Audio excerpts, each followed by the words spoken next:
గాయాలతో ఉన్న ఈ కుర్రోల్ని లాస్ట్ వరకు అయితే మీరు చూడండి, మీకు అర్థమవుతుంది ఎందుకు వాళ్ళ దెబ్బలతో ఉన్నారా అని చెప్పేసి.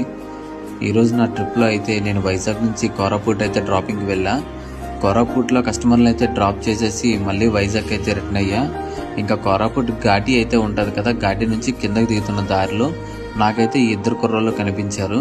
ఎందుకు అక్కడ అంతమంది జనాలు ఉన్నారు, వీళ్ళెందుకు ఇలా కూర్చున్నారని చెప్పేసి అక్కడికి వెళ్ళినప్పటికైతే లారీ అదుపు తప్పి లోయలోకి అయితే పడిపోయింది.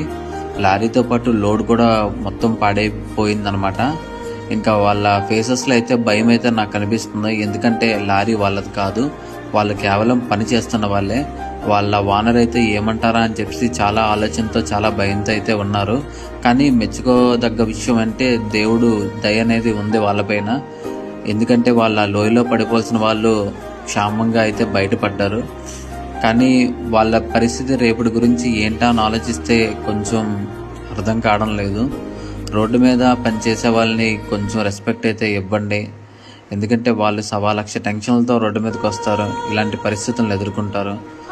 వాళ్ళనేమో మనం రకరకాల మాటలని బాధ పెడుతూ ఉంటాం.